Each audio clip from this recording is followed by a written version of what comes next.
there are stories that fade with time. And then there are the ones that dig in. They linger, they evolve, and sometimes they even fight back. This is one of those stories.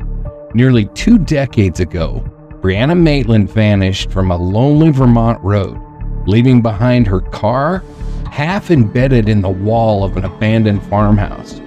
It looked like an accident. It felt like a message. And for years, it was treated like a puzzle no one really wanted to solve. But time has a funny way of shifting the ground beneath our feet. In this final episode of our Brianna Maitland series, we're stepping out of the shadows of the past and into the glare of what we know. The science, the witnesses, the quiet murmurs that have grown louder in recent years, the gray or silver Honda spotted near the Dutchburn house, once just a passing detail, and now potentially a missing piece. A person seen at the scene, a tip kept quiet for years. We're exploring the legacy of a case that's haunted Vermont since 2004, the theories that refuse to die, the community that still whispers her name, and the strange silence that remains just loud enough to be suspicious. Because this isn't just about science, it's about timing, it's about memory, it's about the uncomfortable question no one wants to say out loud. Did somebody finally talk? We've looked at the crime scene, the drug ties, the friend groups, the serial killer theories, but now it's time to look at what the case has become and where it might be headed. The truth doesn't stay buried forever. Not if people like you keep paying attention. This is the final chapter, and this is Dark Dialogue. Let's bring Brianna back into the light. Angela, how's it going tonight? It's so funny that you say my name the same way every time, and I hear it before you say it. Do I? I don't even notice. It's the same cadence and everything. I hear it immediately before you say it. It's good. I should quit harping on stuff. How are you? I'm good. Yeah. I'm better than yesterday. We're a day off on our recording because I was not feeling very good yesterday. A little bit rough yesterday. A little bit rough. So, but we made it through. So, you ready to dive in, jump in, slither all in, the things. Roll in, whatever we're going to do this week? Into this final episode? Yeah. So, before we jump off on into it, where are you at? I mean, what are you thinking with all this nonsense? I mean, we've covered pretty much everything about this case and how damn confusing and hard to understand and all the freaking different people. And I know you kind of gave your opinion as we ended the last episode, but have you done any thinking on that or any? I'm no less concerned and upset than I was before. And I kind of have a feeling that I'll be the same way when this is over. Yeah. Because that's kind of how I'm left with all true crime stuff. Especially the unsolved stuff. Even some of the solved stuff, I'm no less confused or irritated. Oh, yeah. Because you never quite know if it's actually solved. Well, that's just the thing. And then, with so many of these cases, you're looking at, you think that the case is solved, but then when you're looking at the perpetrator, you wonder how many more bodies are out there. Right? Yeah. The one I'm researching that we're going to do next after Brianna is that way. We have another potential serial killer with up to like 48 victims. Oh. And it just leaves you wondering, great, we have this one solved. We have answers for this family, but what about the rest of the families, And there's so many cases like that. Oh, yeah, I don't like it. But you ready to get into this one? Let's open it up. All right. So listeners, welcome back to Dark Dialogue, the podcast where we unravel the shadows of the human mind and dive deep into the mysteries that haunt small towns and big cities alike. I'm your host, John. And I'm Angela. And together we will shine a light on the stories that keep us up at night. Unsolved disappearances, lives stolen too soon, and the questions that refuse to get buried. Over the past episodes, we've walked through the facts, the failures, and the fog that surrounds Brianna Maitland's disappearance. From the eerie crash scene to the drug underworld to the possibility that she was lured by someone that she trusted. But tonight, we're pulling everything together. In this final installment, we'll look at the most recent tips, like the witness who saw a silver or gray Honda Civic that night, and the growing interest in DNA and modern investigative tools. We'll also break down the theories still standing, all of which that we've already talked about. I mean, that's really going to be the majority of this episode tonight, is just recapping all of the theories and just kind of talking about, the most likely one. So, as always, grab a drink or a notebook, or maybe both, because we're closing this case the only way we know how, with truth, the hard questions, and one last walk through the darkness. This is Dark Dialogue. Let's take that final turn. So before we jump into the theories, I think we have to talk a little bit about the DNA evidence in this case, because when you get to researching it, it pops up all over the place, this DNA, and, a lot of people out there, I don't think, realize that DNA evidence is worthless because they did have DNA. Sugarcoat it, why don't you? Well, they did have DNA, and it was processed, and they went through Othram, which is a company in Texas that works with genetic genealogy. Okay. And so it was looking really promising. It was exciting. I think this was going on in 2012, if I remember right.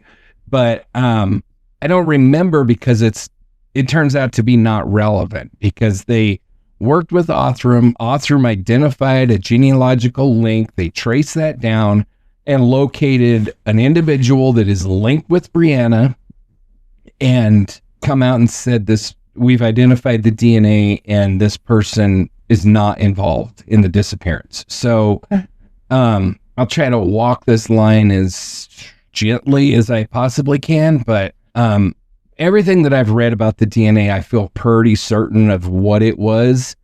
I believe that it was very likely semen taken from the back seat of Brianna's car. And we know that the investigators, originally I thought that it was vomit, because there was vomit found at the scene. She's just carrying all sorts of bodily fluids, isn't she? Yeah.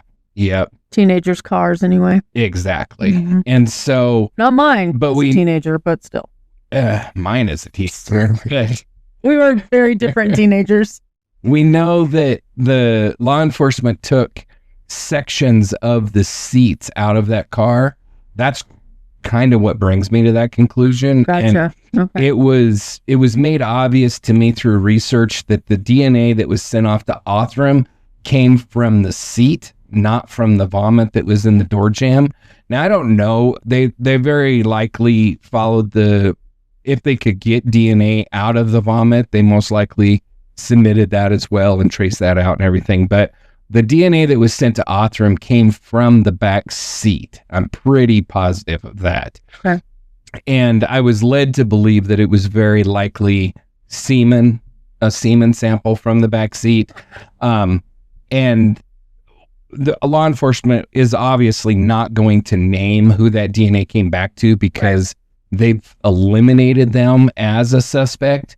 And so I'm guessing that very likely the semen came back to an ex-boyfriend. That's why I say that. Oh, gotcha. Because it was found in the back seat of Brianna's car. This person was linked to Brianna, but was cleared. So which ex-boyfriend?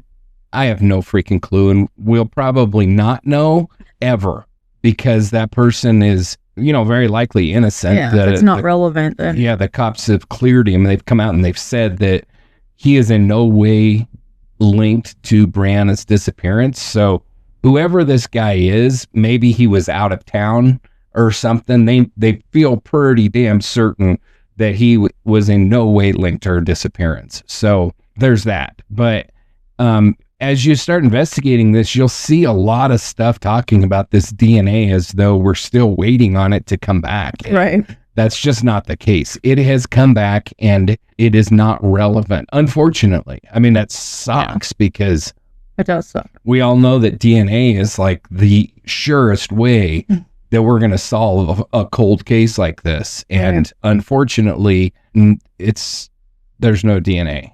And the other, really unfortunate part about that is, well, not necessarily about that, but just about this case is that Bruce and Kelly got rid of that car. And that memory's probably terrible, though. I don't blame him a bit for getting rid of it. But I mean, even Bruce come out and said that he really regrets getting rid of it. Yeah. But I mean, hindsight, yeah. Put yourself in their shoes. You have this car sitting out there that you got to drive by every freaking day, which is a constant reminder. But even worse than that, and I think is the real reason that they got rid of the car, is all the freaking asshat pieces of shit out there that come knocking on their door, asking them to see it, asking them if they could look through it and all that. And I'm sorry, man. I'm a true crime junkie, just like everybody else. You think it was podcasters that were wanting to see it, or it was true crime junkies? Oh, it really was. Okay. Yeah. Some of them were investigators. We've talked about that group that did search the car early on. Others were podcasters, and I gotta say, like I shouldn't even say podcasters. It's influencers, I guess is the correct term for these people. For those one, okay. Well, for this group, because some of them are TikTok, so it's, and others do like YouTube videos, and I don't know all the technicality behind what the hell we are and what the hell I don't know. I'm a podcast. Don't label us, man.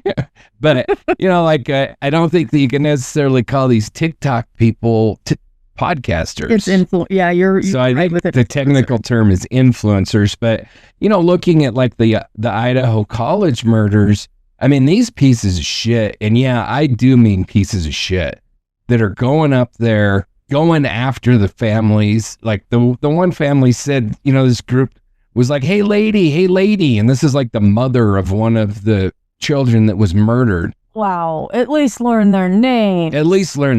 But honestly, say ma'am. Honestly, you don't have any right. No. If you're gonna be an ass like that, at least learn their name. Yeah. And they were going to the house where the murders happened and videoing in front of it. It's open?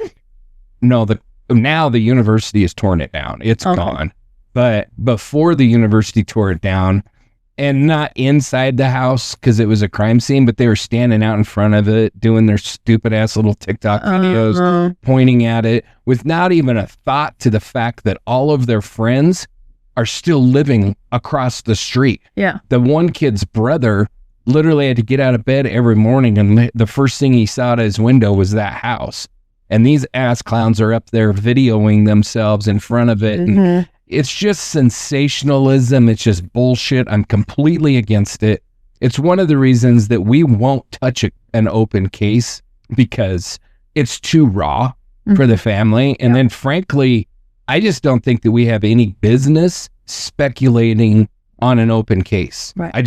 That's not for us to. Does that have a caveat if the family reaches out and wants us to tell the story? Maybe, and when I say an open case, I shouldn't say an open case, a new case. Like the Idaho College murders, for example. I'm very impressed with how the little police department in Moscow, Idaho handled that case. They got the FBI involved. There was a pretty freaking quick resolution. Yes, there was. Yeah. And it's pretty damn impressive for a stranger murder like that to be wrapped up as fast as they were able to accomplish that. So hats off to them. So that's what I'm talking about, is in the weeks or the months after a murder occurs, I'm not getting involved. If we're talking about a case like Brianna's, technically it's still open. It was 20 years ago. Yeah. We've got to be talking about it. But no, I meant like if it did happen, heaven forbid, say something happens here and people know about us and they want us to talk about it to get it out here, but it's only like a week old and they give us parameters of what we can say. Do you still want to wait months before you even give a snippet? If we're talking about like a missing persons case, then I'm all about it. Absolutely. Let's get the word out. Let's see if we can get this person found. 100%. If it's a murder, no, I don't want to touch it. Okay. It's not our place in my I'm not fighting you. I just wanted to know. Yeah, no, I know. And I just don't feel like it's my place to get involved in an active, ongoing investigation and start speculating and riling up the public, which is what happens a lot of the time. Right. And, you know, the cops have a job to do, and I'm sorry, but they don't have to answer to the public. Right. And we don't need to be blurring their lines. Right. And so, no, I'm completely against jumping in on a case too early. Okay. But then when you get to the point where it's a cold case, and yeah, maybe investigators are chasing down leads when they get them and working on the case as much as they can, but only when it comes up, though, it's not fresh. And well, the sad truth of the matter is, and this is not a blow to law enforcement, it's just the reality is law enforcement has other cases that are coming in. Yeah, there's too much going on. Active cases. And number one, they just can't devote the manpower to working these cold cases. But number two, and I think is more relevant, is after a certain point, you've ran down all the leads. Unless something new comes in, there's nothing for investigators to do. True. And so I think at that point, that's when us, you know, citizen journalists, podcasters, web sleuths, all of our group, the true crime community, can get involved and maybe foster some new leads, like has happened in Brianna's case. Right. And from what I understand, that lead came through private investigators for the missing, I believe. And so, you know, I think that in a case like Brianna's, in a case, you know, I mean, even when you get years out from a case and it's cold, I would say a year out from a case, maybe 2 years out from a case, in my opinion, that's the time to start talking about it. But I'll never be that person that jumps on like these scumbags up in Idaho.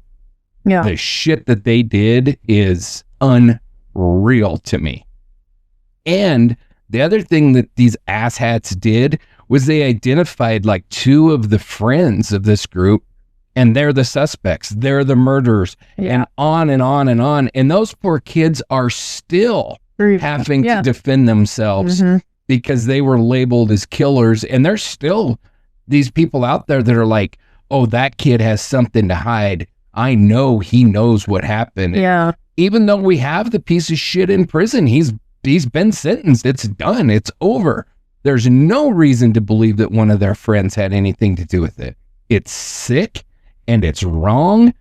And that's the trap you fall into if you start speculating too soon before you have all of the facts, which with an open investigation, we don't ever have all of the facts. But yeah, even with closed, you might not have all the facts. Exactly. But, you know, when police are still actively working a case like that, I do believe 9 times out of 10, a police department and investigators really do look at the family. They look at the friends. They trace down those leads. And if they come out, like in Brianna's case, and they say, you know, this DNA matched to this guy, but he doesn't have nothing to do with this, almost always they're right about that. It's rare. It does happen.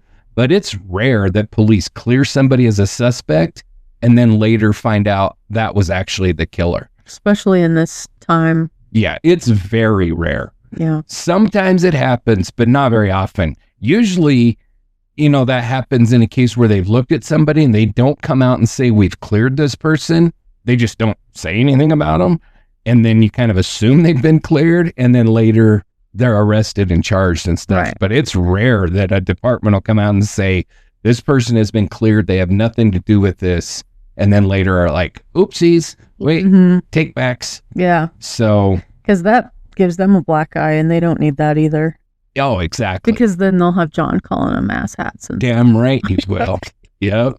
So with that being said, you know, I didn't mean to get off on a tangent there, but the DNA doesn't really matter. And then as far as my feelings on dark dialogue, I don't want to be involved too early because it makes us asshats, and it makes us look like asshats. Right.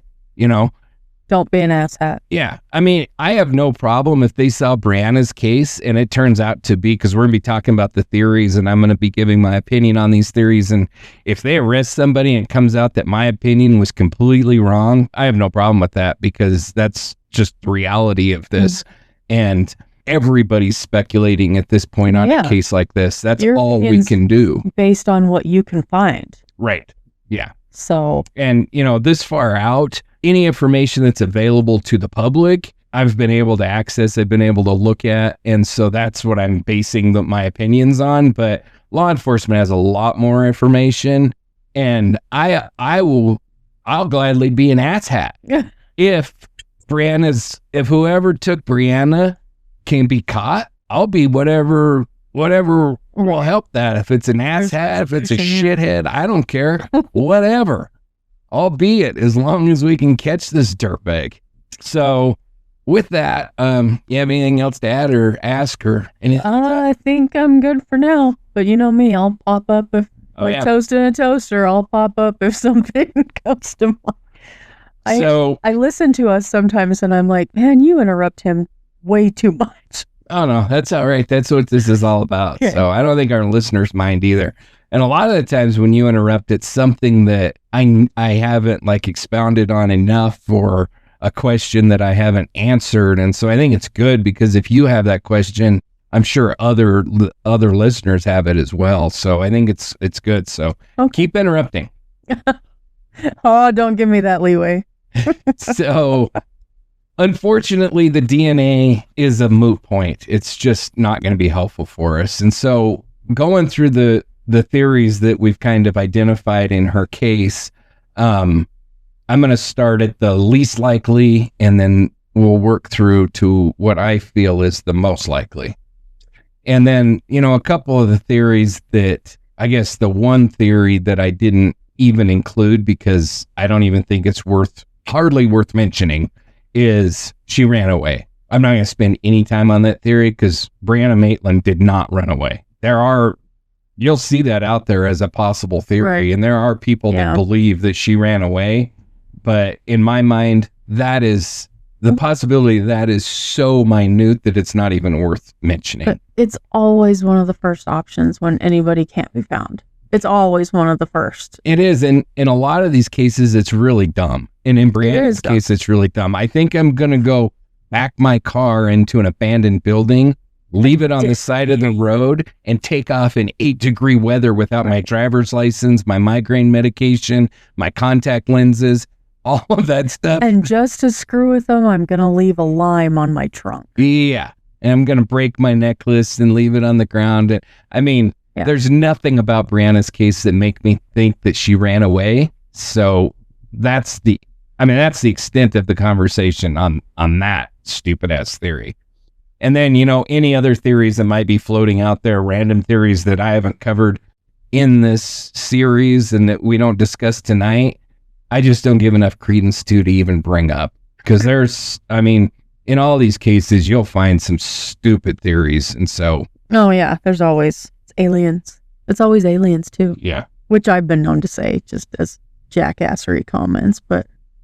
Well, and, you know, that brings us to our first one, which I think is... My goodness, is it aliens? About as likely, in my opinion. And that is the serial killer theory that posits that she disappeared. And again, we've talked about it, but Israel Keys is the big serial killer that's brought up in Brianna's case. And, you know, we've discussed that I feel it's impossible that it was Israel Keys. I put zero credence in that possibility whatsoever.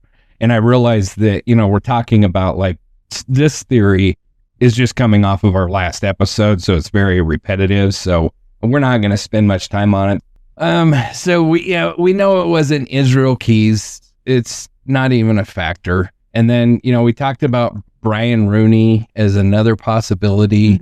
We know that he's a killer. We know that he was in the area. And then less likely would be Howard Godfrey. But really, with all the serial killer shit, it all comes down to, in my mind, the way that her car was found, it wasn't accidental.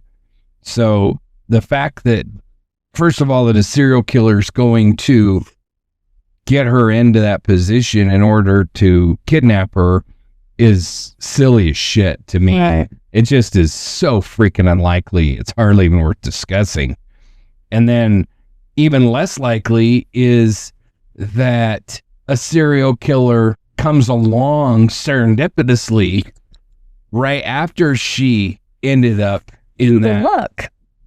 Yeah, and for that to be true, you almost have to believe that she got into that position on accident, which during that episode we talked about how unlikely I feel that is. Yeah. There's just no way, short of defying physics, flying through the air like a boomerang, that you end up, I'm sorry, I saw a car flying through the air like a boomerang.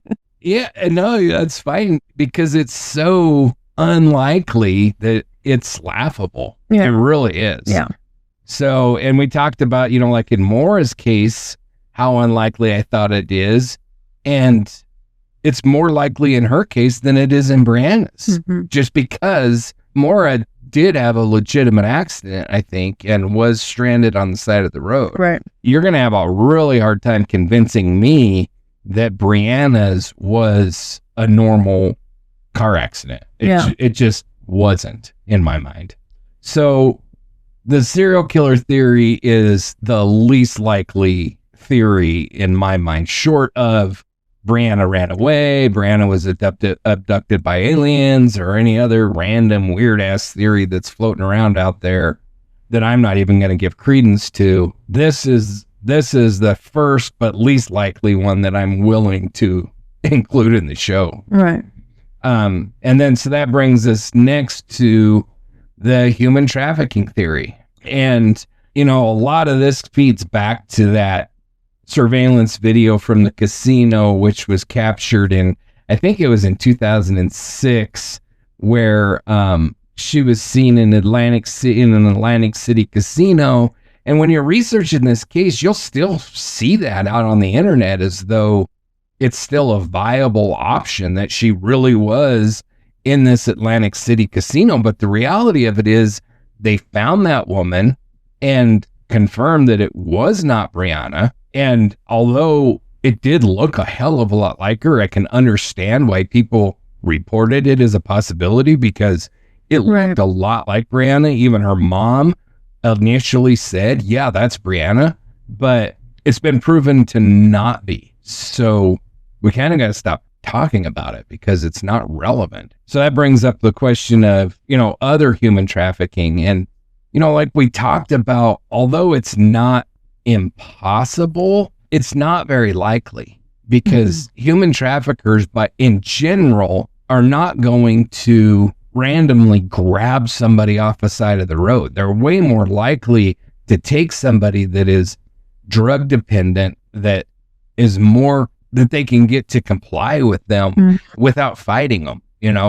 I mean, if you're a human trafficker and you can take a 21-year-old healthy, athletic college student with their wits about them and everything, that they're going to continually try to escape every chance that they get.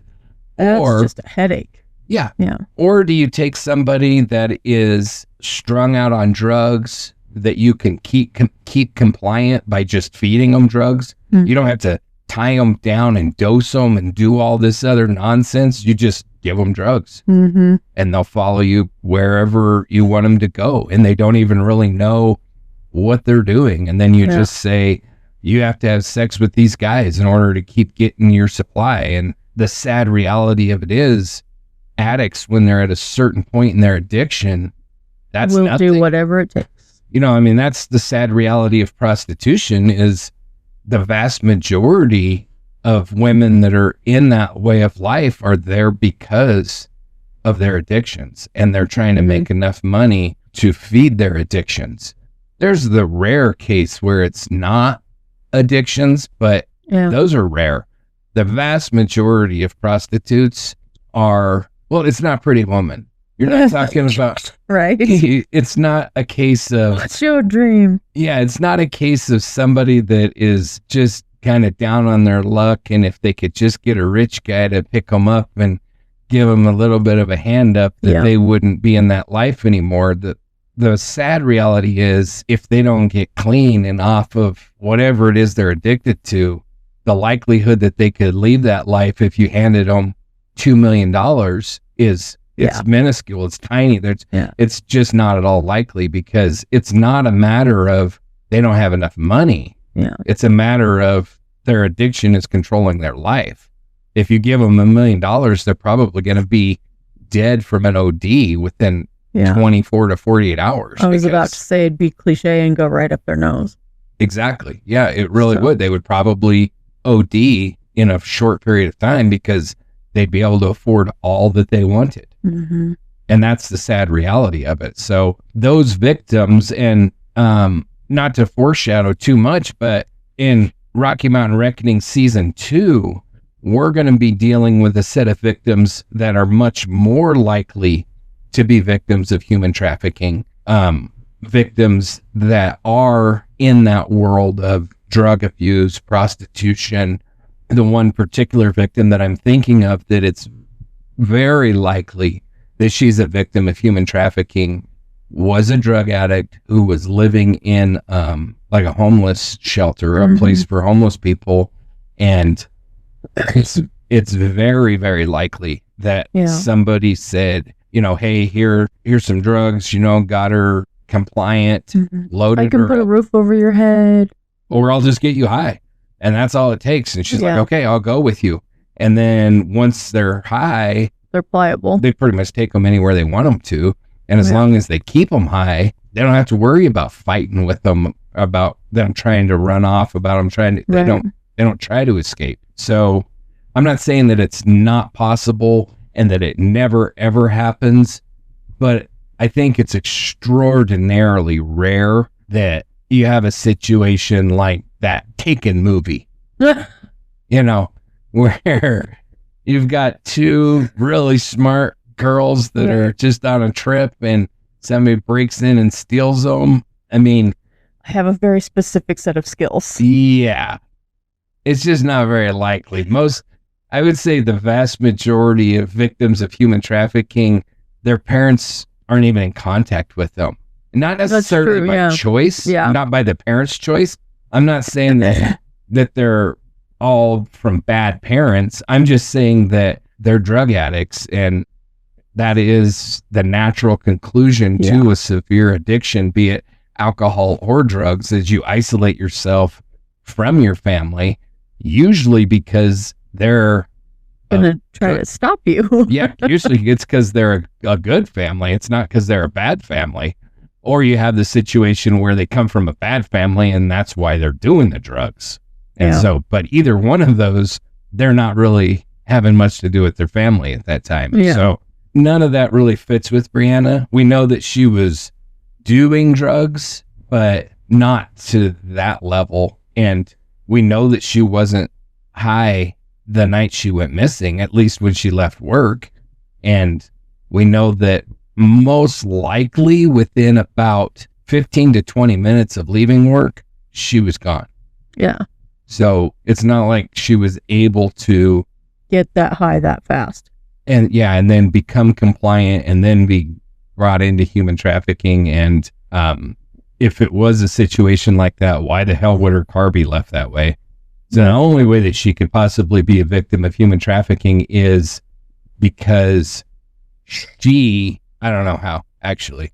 She was kidnapped. But I did perk up. I was like, where are you going with that? Well, I was going to say because she was kidnapped, but then you still have this car to deal with, which is kind of the issue in every theory is you can't get past. What is up with the car? Yeah, you cannot get past that damn car and how it got into the position that it was in. Mm-hmm. That's the hard part of it. So I don't know. Yeah. So as far as like the human trafficking thing goes, just don't put hardly any stock in it. I just think it's so unlikely. And then, we know that the casino sighting wasn't real. So And the sad Why truth... is it always a casino? It wasn't like Maura supposedly cited at a casino too, but in Canada? No, she was cited at a record store. Oh, I in didn't think it was a Canada. casino. I'm not sure, but it was a record store that supposedly, we know now that it wasn't. It wasn't, but yeah. That's where she was supposedly cited at, was a record store up there. But, the sad truth of it is as remote as it is that she is a victim of human trafficking, the sad reality is if she was, she's almost certainly dead, because it's sick and it's wrong and it's horrible, but it's also true that they outlive their usefulness. We're talking about a girl that was 17, 21 years ago. Yeah, there's only a specific frame of time where... Yeah. I mean, she's almost 40. Trafficking is viable, disgustingly enough. Yeah, I mean, really, she's almost 48. If she was still alive, she would be almost 38, I'm sorry. 38, because that's next year is going to be 22 years. Yeah. She was 17, so I'm sorry, 39. I can't do math. How dare you? But, it's just so unlikely. It's one of those situations where, with the whole, when those women were found in the basement of the house in Ohio, I think it was Jillian Stout was like, I really got my hopes up because I saw it on the news that these girls were found, and the length of time that they had been in captivity would have kind of lined up with the same time period that Brianna went missing. And so she was hopeful that Brianna could be one of those girls. And she wasn't the only one. I've seen multiple stories of people that had missing people during that period of time that would fall into that same time frame, that same abduction window, that were really hopeful that theirs was somebody that was in that house. Yeah. But any shred of hope. Absolutely. But those cases, although a case like that does give us hope and gives us the reality that sometimes they're not killed immediately, the reality is those cases are so rare. Yeah.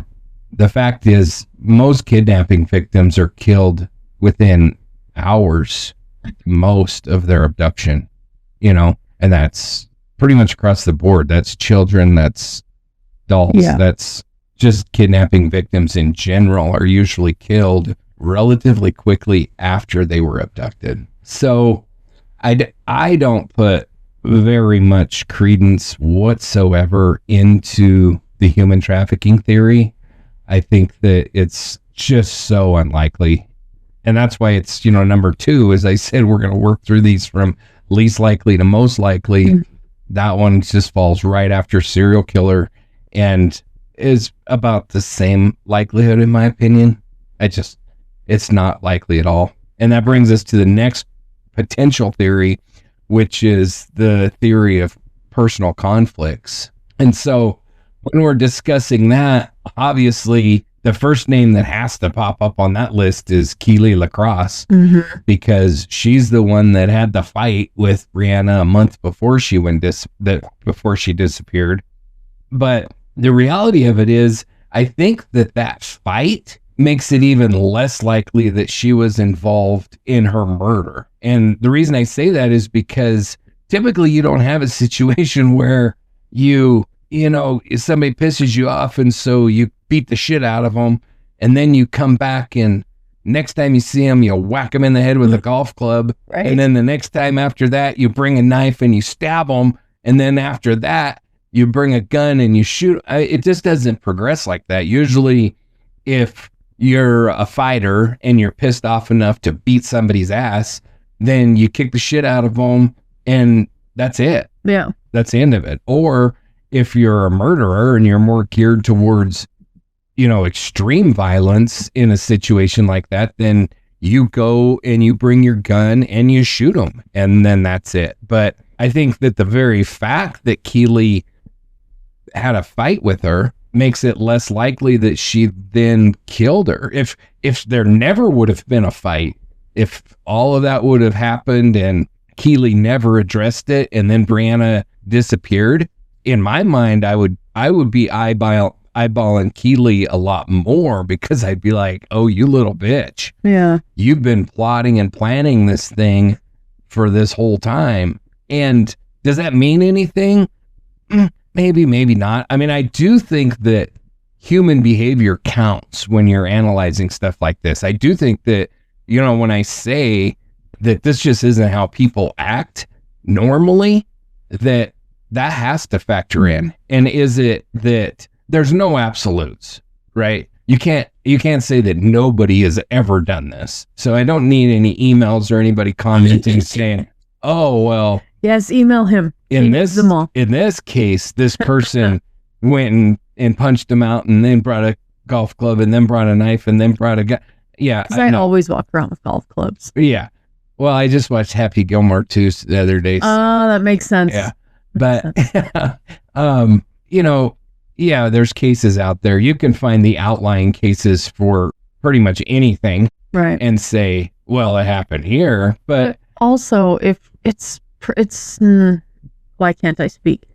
It's suspicious if you go and kill someone right after a fight, because then you have that cloud of suspicion. Happens. Yes. Exactly what happened with Keeley happens. And I think it's just another reason that I just don't think that it was Keeley LaCrosse. I don't think that she was involved. For all the reasons that I said during that episode, for the reasons that I've said during this episode. Mm-hmm. And I did say this during the episode where we discussed the personal conflicts and everything, but I don't think that Keeley was able to pull this off physically. She had to have had help. She would have had to have had help. I think that the way that this went down, I think most men would have to have help. I don't think it was a single abductor. Yeah, I was just about to say that, because it's just all so weird. It's just too weird. It's so weird, and you have to have enough players to get all of that to line up. Yeah. I think it's at least likely that there was more than one perpetrator. But, the only one that I can think of with Keeley LaCrosse would be Michael Stebbins, and he came up in her episodes, and that would be the only way that I was able to find where Michael Stebbins would be linked in with this whole mess, is if he was linked in through Keeley, like, the Heather Elvis situation where Keeley was just so jealous that Brianna had to die because she cheated with, but I just didn't. First of all, this group of kids we talked about, it doesn't strike me that way. It seems like Brianna included, Brianna, Keeley, most kids that age we talked about go through boyfriends or girlfriends like underwear. Yeah. Changing, getting a new one every day. And it really seemed like Keeley was kind of in that same groove. We're not talking about somebody that was just totally and madly head over heels in love with Michael Stebbins and had never experienced anything like this before. And because that's typically charming. That's typically what you run into when you're talking about a case like that, where if they cheat, then they murder the girl because they cheated, because typically the girl that tells the guy that she has to kill him is just completely enamored with that guy. Yeah. And that just doesn't seem like that was the case in their relationship. Could I be wrong? Of course, I don't know these people. I'm learning about them, through primarily online research and stuff. And so could I be wrong? Absolutely. But that's the feeling that I get, is they were in just a pretty standard relationship for kids that age. Right. And then you got Michael Stebbins, who, again, Ellen Ducharme's affidavit claims that Ryans and Jackson murdered Brianna and then took her to a property that was owned by the Stebbins family and used a table saw to dismember her and then fed her to the pigs. And so that's where Michael Stebbins gets drawn into this story. And then we have the cops that went and requested permission to search that property. Permission was granted.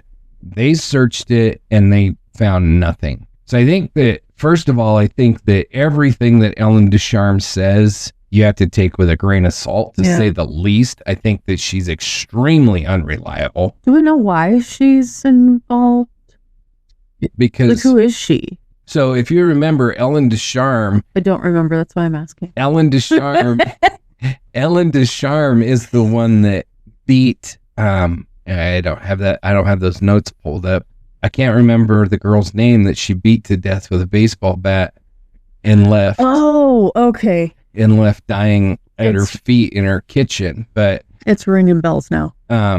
But she's a murderer, and then her son was getting arrested, and during that whole process, she said, if you arrest my son, I won't tell you what happened to Brianna Maitland. Gotcha. And then so they got her in, and she gave this affidavit that Ryans and Jackson murdered Brianna, dismembered her, and fed her to the pigs on Michael Stebbins' property. So that's where she comes into the story. Yeah, it's coming back now. So anytime you have what essentially amounts to a jailhouse confession, a confession where the confessor has something big to gain out of the deal. Yeah. Don't arrest my son, and I'll tell you this. Mm-hmm. Give me a break on my charges, and I'll tell you this. That kind of shit, you gotta question it. Most of the time, it's not reliable. A case that I'm digging into right now, which I just got a big evidence dump from, that I'm looking into and digging through. I was actually listening to some jailhouse tapes dealing with that case, and the investigator actually asked the guy, what do you want to get out of this? And he's like, I don't want nothing. I just got to get this off my conscience. I just am trying to do the right thing here. Wow. I don't want nothing out of this. You tend to believe a little bit more. That has a much larger bearing on things than when you say, don't arrest my son and I'll tell you this. And then the shit that you say turns out to not be possible. True. Yep. And then you have, because of that, then Michael Stebbins gets drawn into this as another suspect with the personal connections theory. But, I look at that a couple different ways. So one, is it fishy that I think it was his parents that had the property. I don't think it was him that owned the property. So is it fishy that the parents are like, okay, you can search this property, and then when the police come back and say, okay, we want to search the next one now, that the parents are like, no, to me, it's really not that fishy. Like, it's probably sounds terrible, but the reality of it is, if you have nothing to do with this, you have nothing to do with this girl that went missing, you have nothing to do with the case, nothing. Somebody says it happened on your property, and your initial instinct is absolutely go search. Mm-hmm. And they come back and they find nothing. And then they're like, well, now we want to search your next property. At some point, I think you have to say, no, we've played this game. Mm-hmm. I let you search the property where they said it occurred. Yeah. You found nothing. So you can't go fishing everywhere. Yeah. You're not just going to go dig through all my properties. And the reality of it is when they come in and do a search like that, they're draining ponds, they're digging through your, I don't know. I'm assuming they're wreaking havoc. Like pigs and stuff. They probably had a facility where they were housing hogs, I'm guessing. So they go in, they dig up all your pens and do all that kind of shit, do all kinds of damage. Tear fences down. Yeah. And you're trying to put all this back together. And then they're like, okay, next property. And you're like, no, I am not doing this in all of my different properties. Yeah. At my own expense. Yeah. Yeah. So, and people. Because I don't think homeowners insurance covers.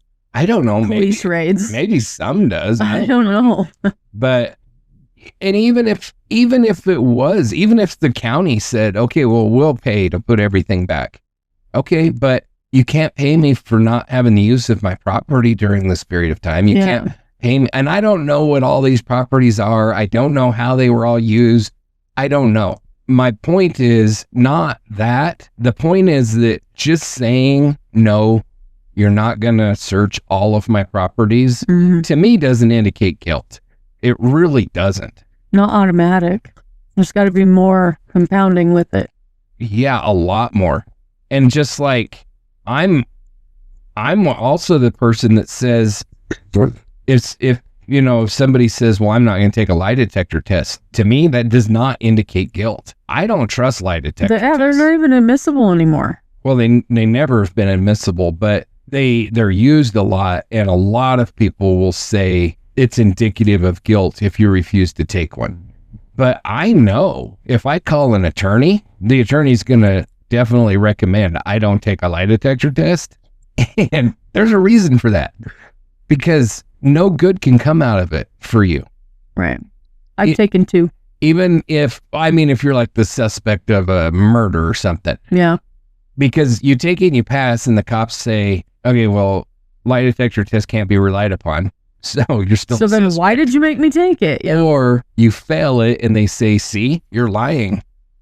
But see, the reason why I brought up that I've taken 2 is you can fail them so easily because I'm a fidgeter. Oh, yeah. And that factors in. So they damn near had to like tie me down the second time so I wouldn't fidget so much so they could get an accurate, because they were like, you're just moving around a lot. And that's just what I do. Yeah. I'm drive you nuts sitting over here squirming around. I can't think of his name, but there's a douchebag that is very most likely a serial killer. Actually, we know he was a serial killer, but I just am drawing a blank on his name, but he murdered a little girl who was the neighbor of the property, and she told her dad she was going to go over and swim with the neighbor, play in the neighbor's pool or whatever with a little girl. And so the dad was like, okay, go ahead. And so she went over there, and this piece of shit was moving out of the house because it was his brother's house and he'd kicked him out. And it's a case we'll be covering. But, and then the piece of shit brother murdered this little girl, and the police looked at her dad like they always do. Yeah. And the dad failed the lie detector test and then completely went off the deep end and started thinking that he could bring his daughter back to life and all this kind of stuff. And turns out he just had a mental break because he couldn't deal with the fact that his daughter was murdered. Mm-hmm. But he failed the test. And so for the longest time, he was the main suspect in that case because of that. And it wasn't until quite a bit later that they realized that the dad really screwed up, first of all, because he lied about the timing because he didn't want it, because he was in the middle of a divorce and he fell asleep and wasn't watching the girl. And he didn't want to admit that he fell asleep. So he said that she disappeared at a time later than what she actually did, which meant that her actual killer couldn't have been the killer because he was clocked in at work by that time. So there was a whole mess of shit behind that whole thing. But the point of it is he failed that lie detector test and he was 100% innocent. And that's happened time and time and time again. That's why they're not admissible in court, is because they can't be relied upon. They're a useful tool for sure. And good investigators will use them to, dial in on somebody or, right. Focus their investigation somewhere else. It helps you find ticks too. Sure. Yeah. And, if you're an investigator and you give somebody a lie detector test and they pass, I don't think you can rule that person out because they passed, but it might give you a reason to shift the focus of your investigation and look at other avenues. Or if that person fails, really focus in on them until you've completely cleared them, and I think that a responsible investigator will use them in that way. But anyway, I don't mean to get off on a tangent. That's what we do here. It's just that with Michael Stebbins, I don't find a reason that he would have killed Brianna short of, like I said, Keeley demanding it. And I really don't find him all that suspicious in her case. And then we got to talk about James Robitaille, who was the other boyfriend. And he is the one that said that he drove by. First, he said he was in Canada. Then he wasn't in Canada. And then he drove by saw her car, didn't do anything, or drove by, saw her car, shut the lights off and closed both the doors. Yeah. I mean, he gave so many freaking stories, which really makes him suspicious. But Greg Overacker did interview him, and he said, I believed him. I think he was telling me the truth, which to me counts for a lot. Mhm. You know, we all have that innate ability within us to, when you're listening to somebody, to be like, you're full of shit. You're lying to me. And, you know, can we be wrong? Of course we can, but I do think that it really counts for something, especially when you're talking about somebody that is a private investigator that talks to people on a regular basis. For a living. Yeah, that has, you know, the other stuff that they can compare to and have talked to people that have lied to them in interviews and stuff, then I think it really counts for a lot. And then he said that James Robitaille was strung out on crack that night. He was drunk and strung out on crack, was at a friend's house, and just didn't want the cops to know what he was up to. Yeah. And so, and a lot of people don't realize that you can't, like, if I said on this podcast, and for the record, this is not true, this is only as an example, but if I say, yeah, I shot up heroin yesterday, Mm-hmm. the cops can't come arrest me for that. It doesn't work that way. Right. You know, James Robitaille could go into the police station and say, I did crack yesterday, and they can't arrest you for that. They have to actually catch you doing crack, or catch me shooting heroin up, or whatever the case may be. But a lot of people don't realize that. A lot of people think if I admit to the police that I, you know, drove drunk, or I shot heroin, or I did this drug or that drug, Mhm. that I can somehow be arrested for that. It doesn't work that way. But I can understand why somebody like James Robitaille doesn't want them knowing that. Yeah. You know, and that is not the same as They might not be able to arrest you at the moment, but then you become a little bit of a target, maybe. yeah, but a lot of people don't realize they can't arrest you at the moment. A lot of people think they can. Right. I mean, and you know, like with murder, it's a little bit different, but it's still the same. Like if I go into the police station and say, I murdered Bob, So, yeah. they can't, Bob. they might arrest me, but it's going to be short-lived if they don't have evidence to corroborate Mhm. that. They might arrest me long enough for them to investigate. Yeah, But if they'll they- hold you for as long as they can. If they can't find the evidence to corroborate that, I still get released. But when you're talking about I drove drunk, or I shot heroin, or I whatever, Mm-hmm. there is no evidence. They can't find evidence. It's gone. It's out of your system. So it's not a chargeable thing, but a lot of people think that it is. And it leads to things like this, or it also leads to, you know, even 20 years after a crime, it leads to people that will not disclose what they know because of the way that they know it. And Yeah, what I mean by that is they were involved in the drug scene 20 years ago, but they think they can still get in trouble for, you know, doing drugs 20 years ago. So they don't ever say anything. But short of that, if James Robitaille would have been involved, then I don't see any reason why he would have ever told the police that he was there and closed the doors and shut the lights off. It doesn't make any sense to me. And we know because another witness said that they saw the car there with the lights on, the blinker on, and both doors open, that it was that way because that was an independent witness that claimed that. So that didn't just come from James. So I just don't see why James would put himself there at all if he was involved in it. So I think that he can pretty much be ruled out. And so with the whole personal conflict theory, that's pretty much everybody that I can think of that would be involved in that. And then we have the whole drug scene theory. So we've got the 4 shitheads, right? We've got Ramon Ryans, Nathaniel Jackson, Aaron Pendergrass, and Jorge Soto. And so with Pendergrass and Soto, I think you can just throw them out. I don't even think we need to discuss them. We talked about them in the episodes. Other than that, seem like followers. I don't know. They were the ones that were bigger hitters than Ryans and Jackson. But Aaron Pendergrass It was backwards. Yeah.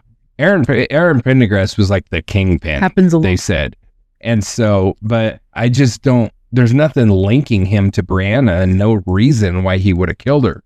And then Jorge Soto is the one that claimed that he killed her, but he's the one that would have had to like get out of prison and drive as fast as he could to Montgomery to kill her with no real reason why he would do that. So that leaves us with Ryans and Jackson, who in my mind would be the only two, unless it was one of their cohorts or, you know, we know like Ellen Descharmes was in the circle and went through that whole list of names with, well, anytime you have, you know, a group that's involved in drugs, those circles are usually extensive and there's all kinds of people included, whether you know them or not. You buy drugs from the same people or you end up at the same places sometimes. So that list is extensive, but really I think the only ones that I know of that deserve any kind of a focus would be Ryans and Jackson.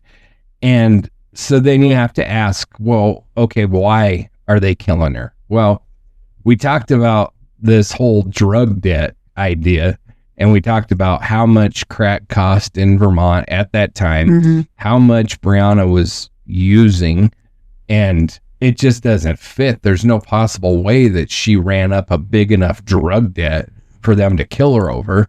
And then you have the other theory of, well, she loaned them money to buy drugs and they killed her because they owed her money, which makes even less freaking sense to me, because if I'm a drug dealer and you're a 17-year-old kid and you loan me money, I say, I'm not paying you back. Yeah. That's it. That's where it ends. What are you going to do? You're a 17-year-old girl. Yep. You're not going to beat me up.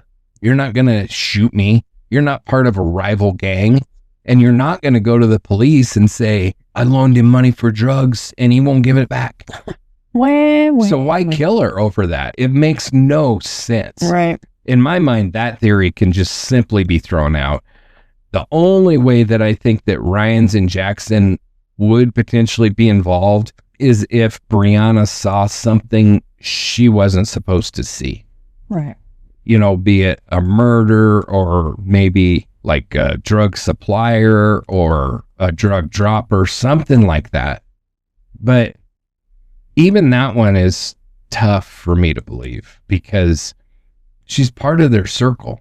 And we know that Ryans and her were seen alone together on several occasions. So there's some semblance of trust there between Ryans and her. Yeah. And so I think that the most likely way that she would have seen something is because he trusted her enough to allow her to see it. In which case, why is he killing her over it? Yeah. And I don't know, Brianna just doesn't strike me as the girl that's going to run to the police if she sees something like that. Right, wrong, or indifferent. She just doesn't. So I just don't put much credence in that. And then you have the other possibility, which is, you know, like Crystal Rice Singer, where they raped her and she was going to go to the cops. But in my experience, if a woman is raped, she's going to go to friends or family members or somebody close to her first. And usually they're the ones that are going to encourage her then to go and report it to the police. It's not very likely that they go to the police all on their own. I mean, we know that the majority of sexual assaults don't go unreported altogether. They just don't get reported. Yeah. And so I just think it's very unlikely that Brianna was the victim of sexual assault and Jillian Stout or her mom or her dad, nobody. She never said anything about it to anybody. Right. And sometimes there's even an outcry to people they don't know. Right. And that person may have come forward by now. Well, you would expect if they had nothing to do with it, they would have come forward. So I just don't think it's likely. Now, does that mean that we can throw Ryans and Jackson out of the suspect pool? Oh, hell no. You know, I really don't think we can throw anybody out of the suspect pool. And this theory, like I said, I'm listing these theories from least likely to most likely. So this theory is down the list a little bit. So in my mind, it's way more likely than the serial killer theory or like personal conflicts or anything like that. So it's a viable theory. And Ryans and Jackson are suspicious as hell to me. I think that there's a real possibility that they're involved. I just don't think that the motive is drug debt or I don't know what the motive is. They're pieces of shit. So when you have pieces of shit and something bad happens, it very well could be one of these pieces of shit that made it happen. Yeah. And motives are a dime a dozen with pieces of shit. Absolutely. And sometimes they make absolutely zero sense whatsoever. You know, even if you learn the motive. It was just off that day. Yeah. Yeah. I mean, yeah. And we're talking about people that are strung out on drugs or, you know, dealing drugs and that whole ring of shit. Like, who the hell knows what their reasoning is? And if it would make any sense if we did know what their reasoning is. Didn't you say once you cannot understand a crazy mind? Yes, the sane can never understand the insane. And that's exactly right. So I don't know. I think that that Ryans and Jackson are very likely suspects in her disappearance. I just don't know that it has anything to do with the drug scene per se. It's just that they were involved in drugs. Now, could have they kidnapped her, raped her, and murdered her just because they're pieces of shit? Yeah.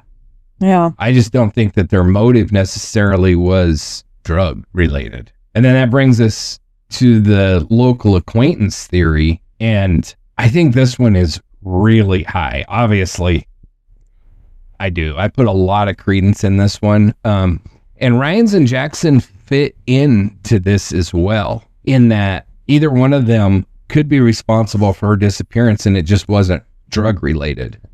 But like we've said, this also includes Bob, the random, we don't know who he is. And once we figure it out, we're going to be like, well, who's that? How do they fit into this story? You know?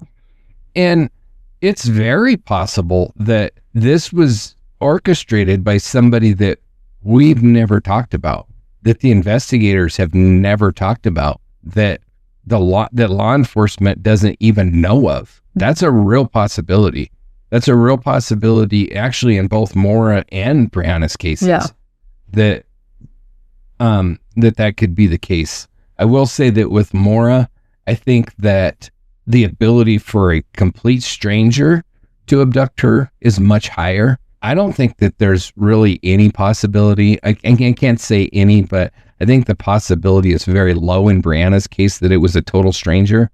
I just don't think that that's at all likely. I think it was somebody that she knew. Now, that is wide open. Obviously, there's a relatively small population there. You know, so we're not talking hundreds of thousands of potential suspects. We're talking a few, but who the hell knows? You know, I mean, when you get to talking about a situation like this, all bets are off. It could have been, I think you said on one of the episodes, somebody from school, you know, she went to school with, possible. Could have been a high school coach, could have been a high school teacher, could have been a neighbor, could have been a whole list of locals that potentially she would have trusted and been, you know, pulled over for whatever the case may be. And they could be the guilty ones.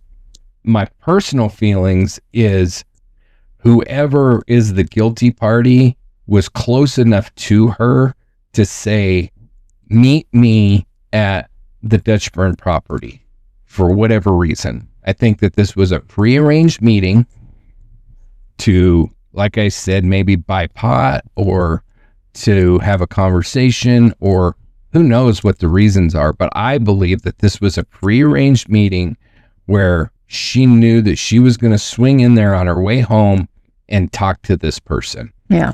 You have that situation where I think that she knew whoever got her to pull over there and have a conversation or whatever the case may be. I think that she knew them. And so who that is, I don't know.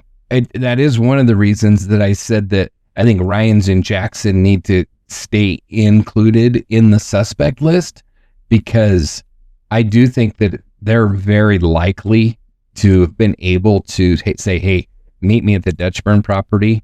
But, that would make a lot of sense as to why she told her coworkers that night at the Black Lantern Inn when they said, hey, stay and have a drink and have dinner, and she was like, no, I got to get home. I got to work tomorrow. Maybe she had to work, but we also know that kids that age, they can go to bed at freaking 2 o'clock or 3 o'clock and they're up at 4 o'clock or 5 o'clock ready to go to work. So I don't know how they do it. I don't either, but I did it when I was that age. But if she was going to meet somebody that night, she definitely wouldn't want to stay, have a drink, and have dinner. Yeah. She had somebody waiting on her. And so that really fits for me.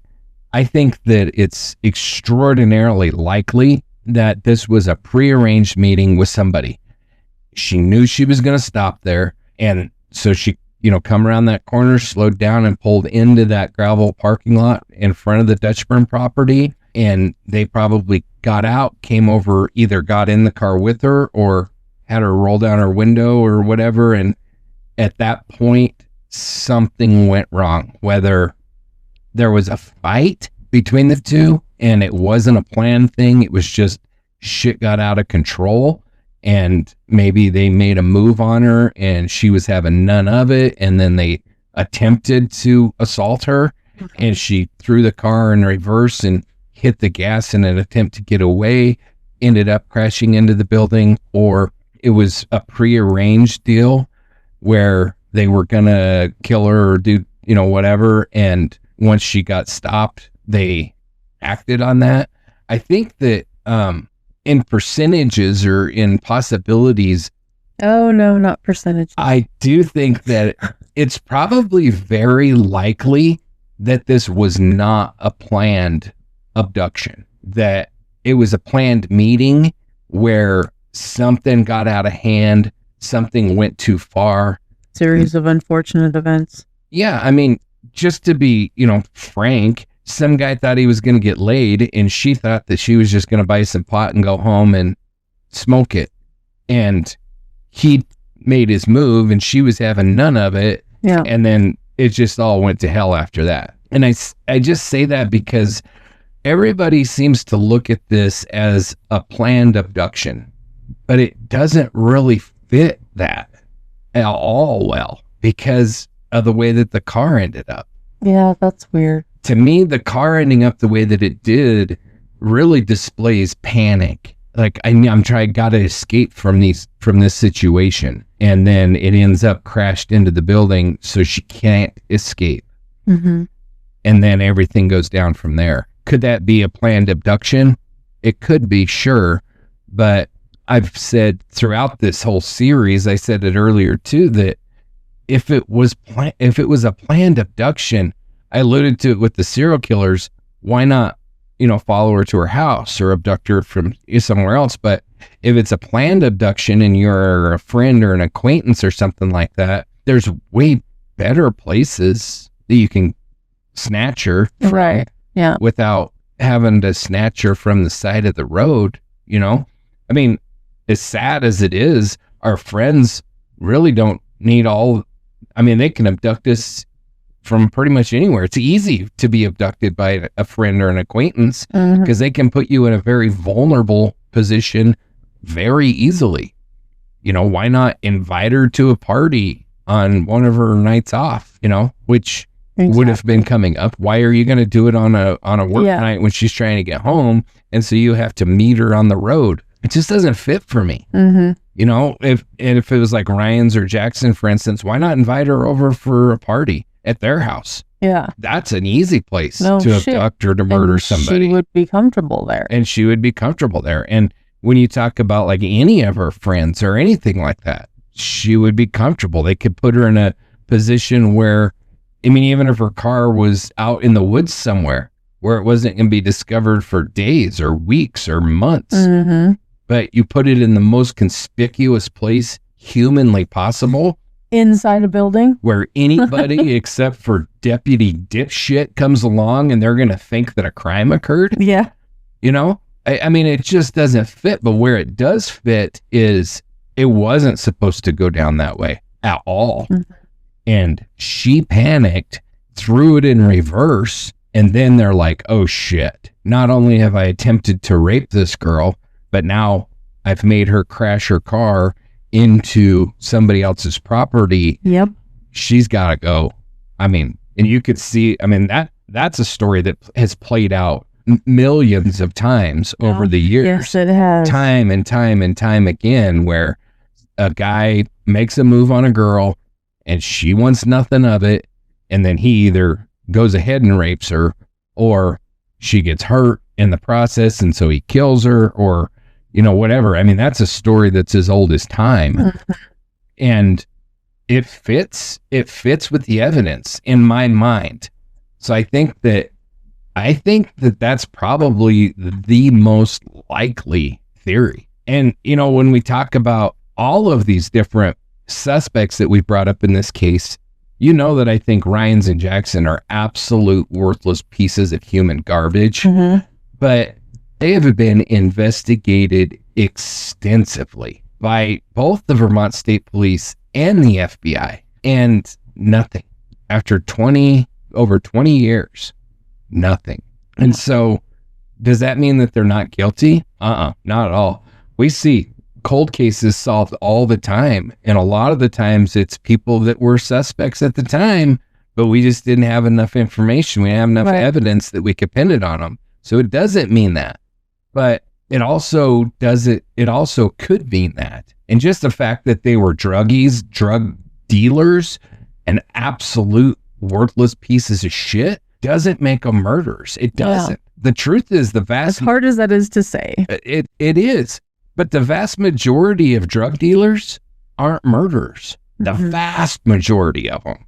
Yeah. Are there drug dealers that murder? Oh, yeah. Of course there are. Of course there are. But the vast majority of drug dealers don't murder. And so, again, one does not equal the other. Being a drug dealer does not make you a murderer. Being an absolute worthless waste of oxygen, like I think both of these asshats are, does not make you a murderer. So I don't know. That's kind of where I am at. As we move on, I'm going to give my percentages because that's my thing and that's what I do. But you know, where do you fall on all this? Am I talking out of my ass? Do you agree with me? No, I disagree. If I disagreed, you'd know it. I agree. I mean, I don't know what else to really say. It's messy. Yeah. It's super messy. And, you know, the really, really sad part about this is the case was horribly mishandled at the beginning. Had the car been treated like I think I would have treated it if I would have been, and you know, it's difficult to put yourself into somebody else's shoes and say, well, I would have done this or I would have done that, because we don't know. But I think that having seen as many car accidents as I've seen, I think that just with my knowledge of that by itself, I would have looked at that scene and I would have said, this does not look right. For all the reasons I already talked about, right? I would have said, this does not look right. And then when you go over there and you find a broken necklace on the ground and you find items from inside of the car scattered all over the ground. How does that not immediately scream fishy? Crime scene. Me, it would have screamed crime scene.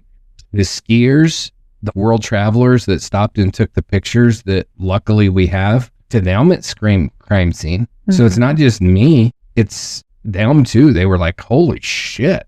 We got to stop taking that. You don't see that shit every day. Yeah. We got to get a picture of that. That's weird. Mm-hmm. And I think most people, if you go online, if you haven't seen the pictures, but if you go online and you look, I think most people are going to look at that and say, oh, that's weird. Yeah, I'd have taken pictures of that too. Yeah. And I think it's a real cop-out for the Vermont State Police to come out and say, well, we have abandoned vehicles all the time.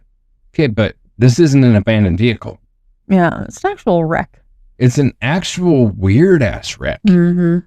that anybody with any experience whatsoever in vehicle accidents can look at and say, this is not a normal accident. There's no way that that car ended up there because they ran off the road. This car backed into there. So the fact that it wasn't treated as a crime scene really, really blows my mind. I think that it's criminal, frankly. I think it's great that we have really keen, good investigators on the case now. But the sad part of it is there was a lot of evidence that was lost because it wasn't treated as a crime scene that morning. If Deputy Dipshit would have gone on scene and put crime tape up around it, preserved that evidence, photographed it in the locations, picked it up and cataloged it, first of all, we don't know what evidence we might have because there was this extended period of time between the day the car was found and when law enforcement finally went back out and searched the scene. We don't know what could have been picked up by people or blown away during that amount of time. Yeah. But I mean, people walk down the road all the freaking time and find necklaces and random whatever jewelry and money or whatever that has any kind of value and pick it up and take it home. And there's nothing wrong with that. I picked up all kinds of good shit on the side of the road. There's nothing wrong with that. But if it's a crime scene, that evidence is gone. Yeah. And then, like I said, if it's light evidence that the wind can carry away or something like that, then there's that possibility. If it's blood evidence or DNA or something like that, it can be washed away. It can be gone. The car wasn't processed for an extended period of time after that as well. So if there's touch DNA on the door handles, gone. Touch DNA, it's pretty easy to get rid of anyway. It can be compromised relatively easy. Just the cop himself opening the door to look at the paychecks that were left in there to get her information. Yeah. He could have erased any touch DNA that would have been on the car. So we don't know what evidence was lost. And that's really unfortunate because I do think that this case would have and could have been solved, could have and would have been solved if that scene would have been preserved. Right. But that's kind of where we're at with it all. So there's a quiet ache that comes with the end of a story that never truly ended. Brianna Maitland vanished on a cold March night in 2004, leaving behind a car wedged into the side of an abandoned farmhouse and a silence that's echoed for 20 years.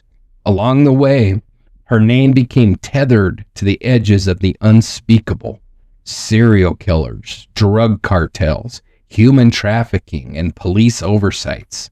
But through it all, she remained one thing above all else, a young woman with dreams, scars, and a life that she should have had time to figure out. We've explored a lot in this series. We've walked through the scene, the eerie setup at the Dutchburn property, her personal conflicts, her connections to the drug scene, and the criminal shadows surrounding her circle.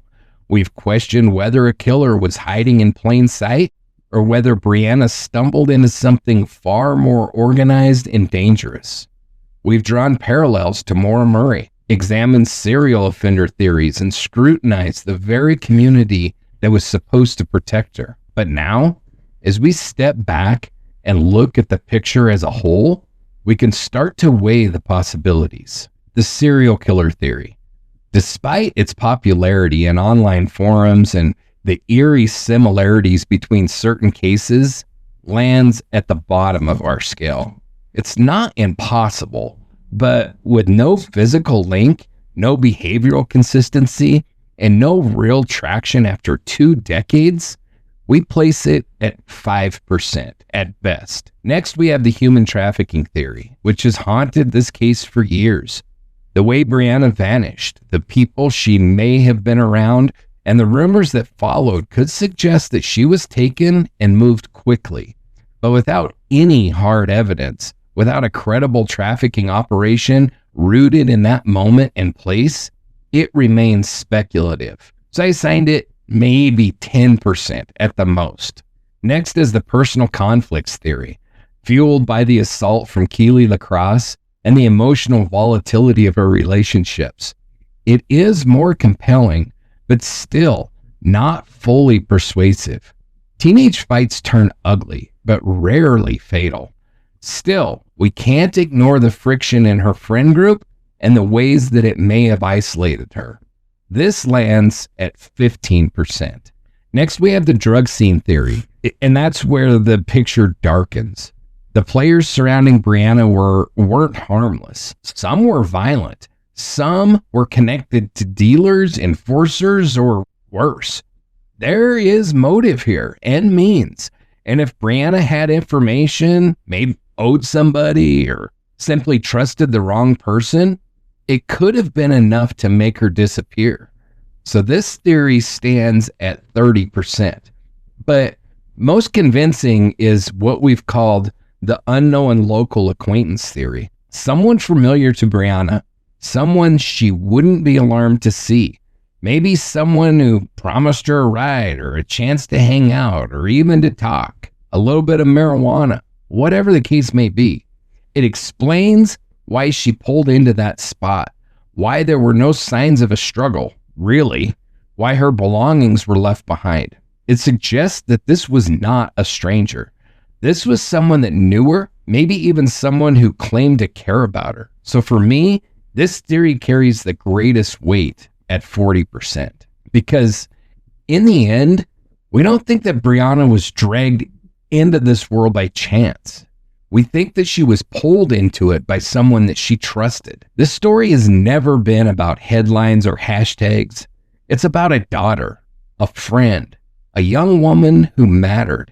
And our hope is that by revisiting her case, not with sensationalism, but with care and tenacity, we bring her a little closer to the dignity and the justice that she deserves. She didn't vanish. Someone made her disappear. And that person is still out there. Let's not let them rest easy.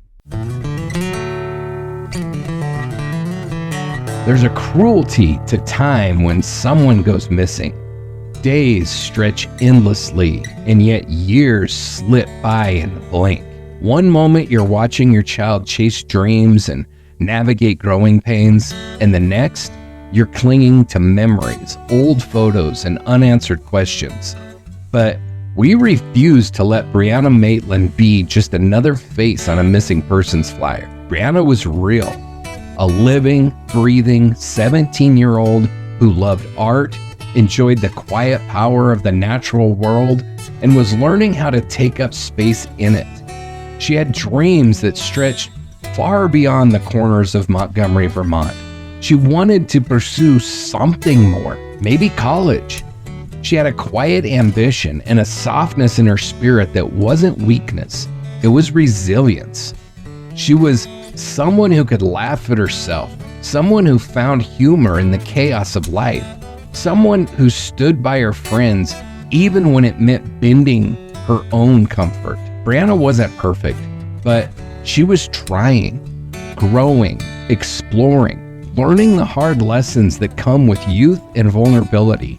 And most of all, she was loved. To understand this story, we can't just look at the crime scene. We have to look at her life. Brianna was navigating tensions at home, new social circles, and the push-pull of independence. She'd had her share of struggles like any teen finding their way, but she was making it, working 2 jobs, passing, getting her GED, figuring things out in a world that doesn't always make room for young women on the edge of adulthood. But then she disappeared. And in that void, her family was forced to become detectives, media spokespeople, and advocates. Her mother, Kelly, has carried Brianna's story on her shoulders with a strength most people could never fathom. She refused to let her daughter fade into memory. She pushed through dead ends and dismissed tips. She combed through the noise to hold on to the truth that Brianna mattered. To Bruce, her father, your voice has been steady, unwavering. Even in your pain, you've remained a lighthouse, guiding awareness, demanding accountability, holding law enforcement to the standard that your daughter deserved, and creating a group like Private Investigators for the Missing to help and support other families that are going through that pain. To Waylon, her brother, what was stolen from you wasn't just time. It was the safety of knowing your sister would always be a phone call away, that she'd be there for weddings, the birthdays, the future. Your loss may not always be visible, but it is deeply felt. And this fight for truth, for justice, is also yours. And to her friends, the real ones, not the ones who disappeared when the news cameras did. Your memories are a lifeline. You remember the smirk before the joke, the way her laugh filled a room, the inside jokes no one else would ever understand. You remember her, not just the case. Brianna is not a rumor, not a Reddit thread, not a theory to be passed around over coffee or clicks. She was a person, and she still is. Even in her absence, she has changed lives. She has inspired strangers. She has reminded us of the urgency of care, of seeing the vulnerable, of speaking up, of listening harder. She reminds us that the worst thing we can do is forget. Her story isn't just about what was lost. It's about what still burns brightly: love, loyalty, and the refusal to give up. So, as this series closes, we do not walk away from Brianna Maitland's story. We carry it in our outrage, in our questions, in the way that we demand more for the next girl who disappears and the one after her. Brianna, this tribute is for you, for the life that you lived and for the life that you should have, for the years stolen and the future that you deserved, and for the family and friends who never let the world forget your name. You were here, you still are here, and we will not stop looking.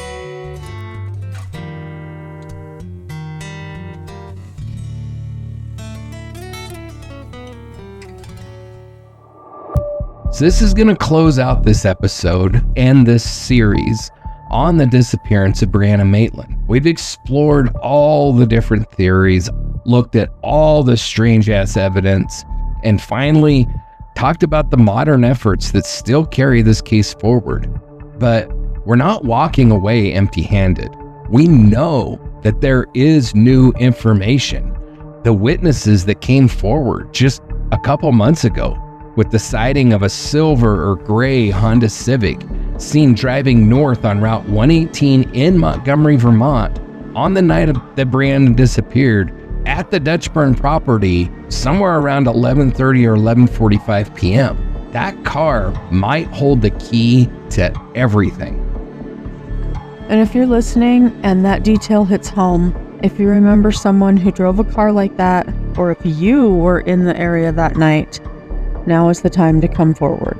You can contact piftmtips@gmail.com, Chief Barry, CHIEFBARRY @gmail.com, or call the toll-free tip line at 1-866-331-6660.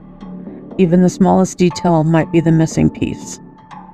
You can also contact the Vermont State Police or the FBI at 1-800-CALL-FBI. And Brianna's case is now part of our Adopt a Victim initiative.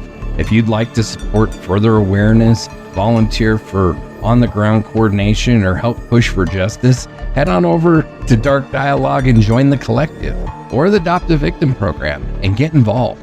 If you believe in what we're doing, shedding light on the cases that never got enough of it, please consider supporting us. You can find us on Patreon at patreon.com/darkdialoguepod, Coffee at coffee.com/darkdialogue. Subscribe to our updates on Substack, or drop us an email at info@darkdialogue.com. Your support helps us keep telling these stories and keep fighting for those who no longer have a voice. And if you like what we do and how we do it, if you like this episode, please give it a thumbs up, give it a share, whatever platform you're listening on, whether it's a plus sign or a thumbs up or a whatever the hell it is. It helps us so much with that algorithm and helps get this story out to others and potentially the one person that really needs to hear it.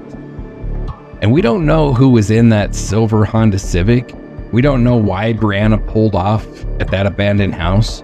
But what we do know is this: someone out there knows more than they've said. And we're not done asking. Thank you, listeners, for walking this road with us. We'll see you next time, right here where the facts meet the shadows. Remember, keep the dialogue alive.